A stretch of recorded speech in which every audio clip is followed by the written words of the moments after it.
Assalamualaikum warahmatullahi wabarakatuh. Sampurasun. Murid-murid Ibu kumaha daramang tepang deui sareng Ibu Abila dinu pangajaran bahasa Sunda. Mudah-mudahan tetap semangatnya meskipun belajarnya masih di bumi.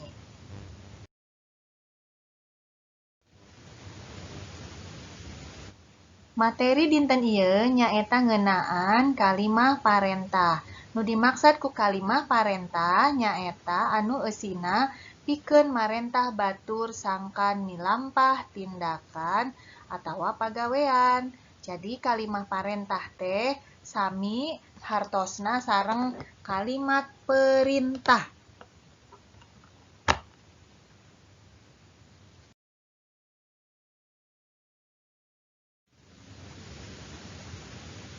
Contoh kalimah parentah dina bahasa Sunda ngagunakeun bahasa loma, bahasa halus.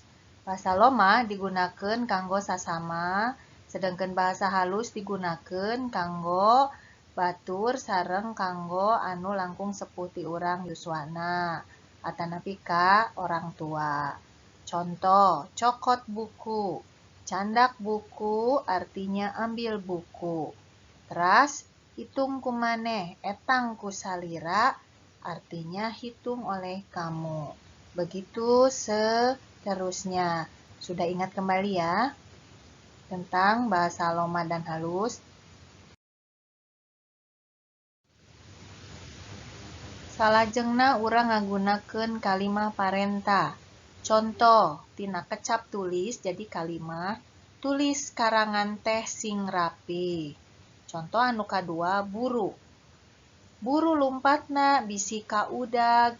Nah, seperti itu contoh kalimat parentah.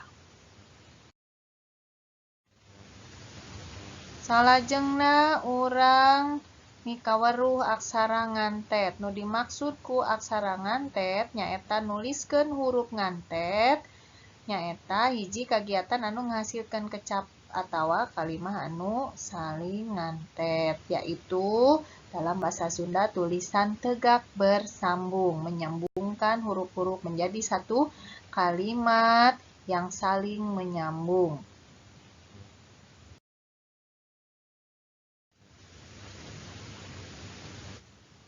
Contoh aksara ngantet sapertos ieu. Dadi ulina sok jarambah. Artinya dadi kalau main suka jauh. Nu kadua ila mah sok ngomongkeun batur. Ila suka membicarakan orang lain. Dan yang ketiga samemeh dahar kudu ngadua heula. Sebelum makan harus berdoa dulu. Jangan lupa dalam menuliskan huruf tegak bersambung atanapi aksara ngantet kedah merhatoskeun huruf kapital anu leres.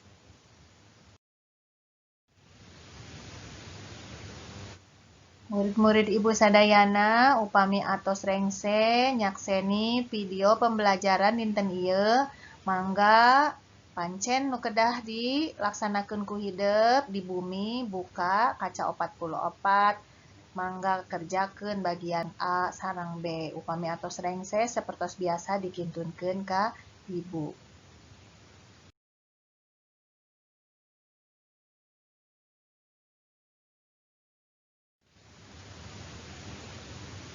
Murid-murid Ibu sadayana kumaha atos ngartos? Mudah-mudahan tiasa ngerjakeun pancen kalayan dilancarkeun segala rupina. Mangga dugi dieu wae materi urang dinten ieu ngeunaan kalimah parentah sareng nyeratkeun kalimat ngantet. Wassalamualaikum warahmatullahi wabarakatuh. Hatur nuhun.